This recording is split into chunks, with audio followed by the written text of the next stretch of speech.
వేదాంతం సత్యనరసింహ శాస్త్రి కూచిపూడి నాట్యాచార్యుడు. ఆయన 1982లో ప్రముఖ కూచిపూడి నాట్యాచార్యులైన వేదాంతం రాధేశ్యామ్కు పెద్ద కుమారునిగా జన్మించాడు. వీరి కుటుంబం కూచిపూడి సాంప్రదాయానికి ప్రసిద్ధమైనది.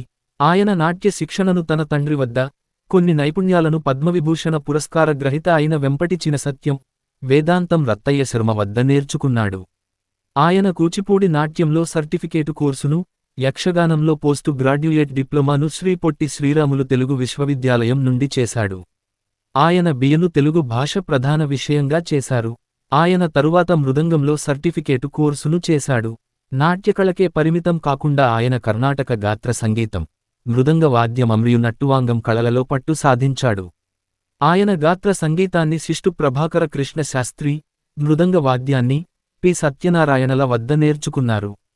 బహుముఖ ప్రజ్ఞాశాలి అయిన కళాకారునిగా ఆయన నృత్యం, సంగీతం, వాద్యం కళలలో రాణిస్తూ విద్యార్థులకు శిక్షణ, కొరియోగ్రాఫ్ చేస్తుంటాడు. ఆయన దేశ విదేశాలలో సుమారు 800 ప్రదర్శనలిచ్చాడు. ఆయనకు 2007లో యువ క్లాసికల్ డాన్స్ విభాగంలో ఆంధ్రప్రదేశ్ ప్రభుత్వం నుండి ప్రతిష్టాత్మకమైన ఉగాది పురస్కారం లభించింది. ఆయనకు ఏలూరులోని అభినవ నృత్య భారతి సంస్థ సన్మానం చేసింది. కటక్లోని అంతర్జాతీయ థియేటర్ ఫెస్టివల్లో ఆయనకు సన్మానం జరిగింది. ఆయనకు కళాంజలి సంస్థ నాట్య విశారద బిరుదుని ఇచ్చి సత్కరించింది.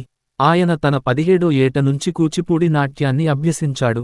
తరువాత ఆంధ్రప్రదేశ్ మానవ వనరుల మంత్రిత్వ శాఖ నిర్వహించే వివిధ వర్కుషాపులను నిర్వహించాడు.